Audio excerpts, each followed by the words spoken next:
Hey, what's up? My name is Matthew Michael. Actually, it's Matthew Manuel, and this is my story.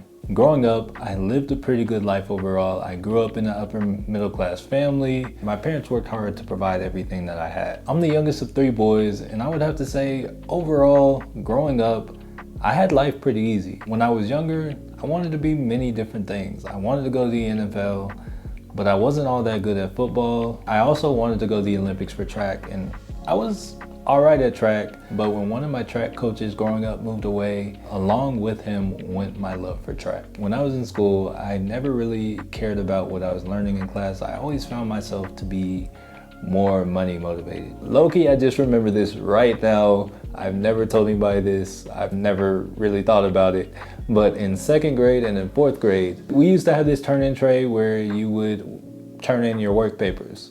We would have assignments and you would turn them in.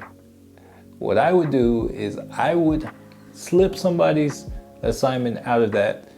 I would erase their name off the top and put mine on. If only life worked like that.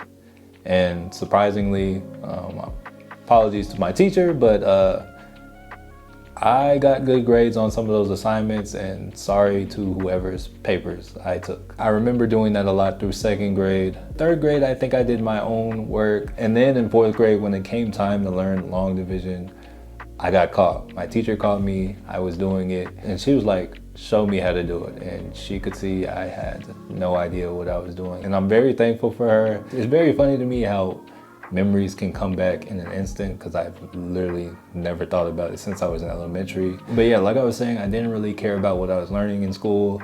I was very money motivated. So with actually money being more my motivation, from grades 8 through my senior year of high school, I actually sold candy, and that was my purpose for going to school. It actually did me well in many ways. I remember each week I would go to Sam's Club, sometimes multiple times a week, and I would stock up on candy. I remember I started out with maybe a $10 box of some sour straws, paid $10 for them. They were a 24 pack. Right there, that was $14 profit. I remember working my way up, spending anywhere from $200 to $300 buying candy a week. And I remember once I scaled up, I would do anywhere from $100 to $150 a day at school in revenue. And at that time when I was in school, all the candy I sold was at least 50% profit. So I was bringing anywhere from $50 to $75 profit each day just for going to school. And selling anything at school was outlawed. So because of that, it forced me to make good grades. It forced me to have good relationships with my teachers, because I knew my teachers weren't stupid. They knew what I was doing, but because I had good relationships with them, they would just kind of turn their head the other way and ignore the fact that I was selling candy and that I wasn't supposed to be selling candy. Heck, some of them even bought some candy from me. It was kind of cool. In high school, selling candy made me kind of feel like that guy. I felt like I was like El Chapo, but less dangerous. There was actually even a time I had a run-in with the principal. I was selling some candy to someone in the hall. He pulled me aside and said, I don't want to see you selling candy anymore. And honestly, right there, I didn't want to do anything to jeopardize my future. I did play football in high school. I did run track in high school. I was in choir. So I was involved in extracurricular activities, and I didn't want to not be able to, stay involved in those. So in that moment, I was ready to stop. But after he told me he didn't want to see me selling candy, and I said, okay. And then he said again, I don't want to see you selling candy anymore. So right there, I got the message. Basically, he said, stop doing it all out in the open, make it a little more discreet. It was all cool. And honestly, I never really saw any harm in selling candy anyway, but I knew it was kind of outlawed where I went to school. Fast forward, I graduate high school, and that leads me into college studying to be a nurse. At this point in my life, I knew nurses made good money. It wasn't necessarily something I wanted to do forever, but my plan was to be a nurse maybe about 10 years, save up as much money as I can, and then get in real estate and make the big bucks. My first year of college was unlike anything I've ever experienced before. Parties almost every night, no curfew. I had a crazy amount of time to do whatever I want, because instead of having 7 classes a day, I had maybe 2 or 3 a couple times a week. So It was amazing. I had so much free time, to study. I wasn't an athlete anymore. I was free.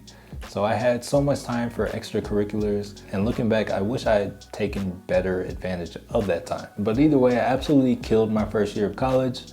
I even made the dean's list, and yeah, I was on great track to make it into nursing school.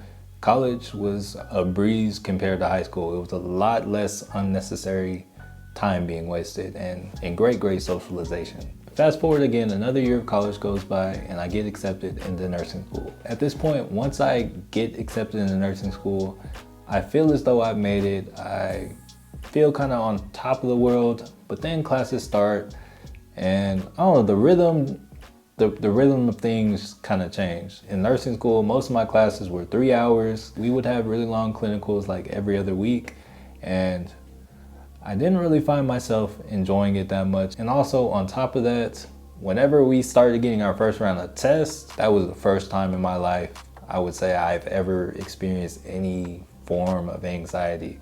I've never been so nervous about a test. They didn't let us wear Apple Watches during our tests. They would always check us at the doors and stuff, so I never realized or anything, but one day I guess they didn't check, and I actually realized that my heart rate would go up to about like 150 when my resting heart rate is around like 60, 70 while I was taking these tests. And my watch would be like, yo, are you okay? And it was in that moment I realized, no, I was not okay.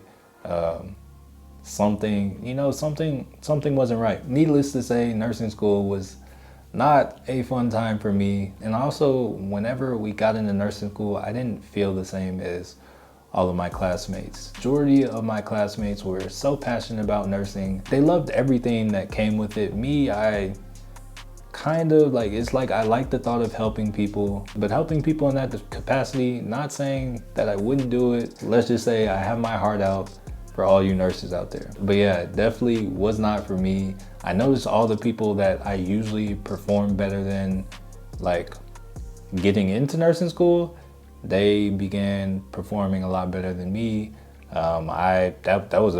Nursing school was the first time I'd ever really failed a test or anything. And yeah, nursing school was just a whole different animal. It kind of came to a point when I needed to make a decision. I got held back my first semester for a test. It was a med calculation test, and honestly, I should have passed it. I happened to make stupid mistakes every single time. You needed 100, I got a 90 every single time, and it was the dumbest mistake every time, but I've learned to let it go, even though it held me back a semester.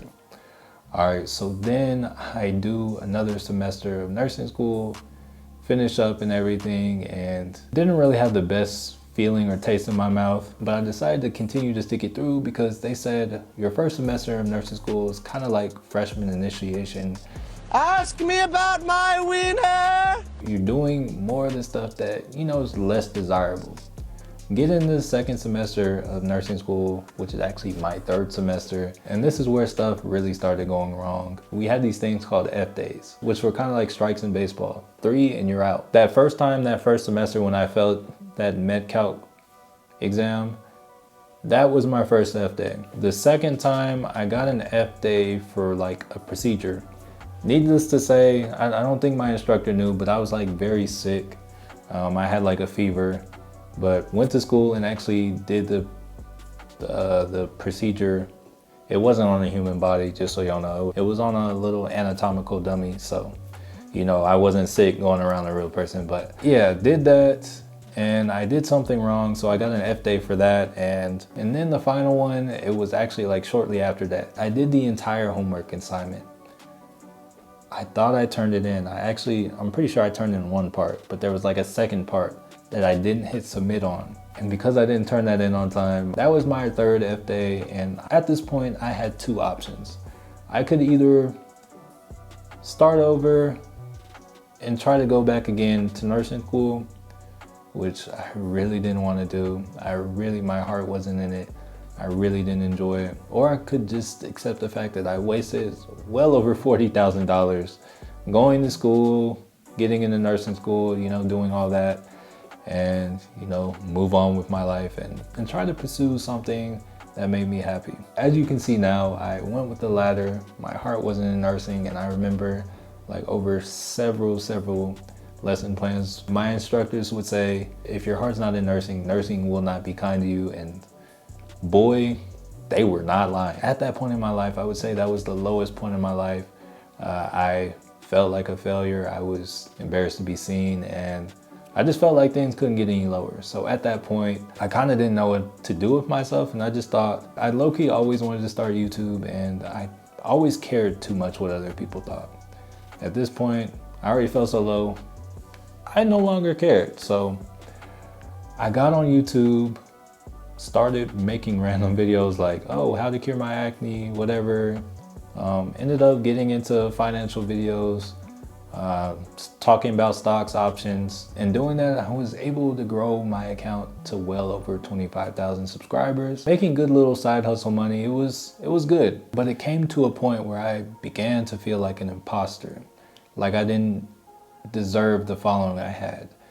Like I didn't deserve to be making the money that I was making from YouTube. And because of that, I kind of just stopped posting on YouTube. I got away from YouTube because I didn't really see the value that I was bringing to other people. Looking back and looking at my channel, I see it now, and getting to actually meet like some of my subscribers in real life and see the difference that I made in their lives, that's kind of what got me back on YouTube. And after like some months off, I decided, hey, I want to come back to YouTube and post more frequently. But that following and the family that I cultivated, they were no longer there for me as an audience.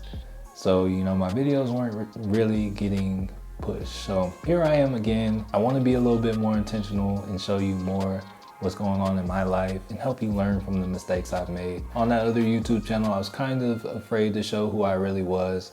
And by the time I did, my old channel died. No one clicked on my videos. It was almost as if my audience out-matured me. And I got to a point where I told myself, well, we gotta remember that everyone comes in your life for a reason, but some are only here to stay for a season. That was a season when I was much more hidden and much more scared to share everything that's going on in my life. But I've come to the realization that sharing my struggle will help to empower others. So here I am. I'm looking forward to getting to know you better. Welcome to the family.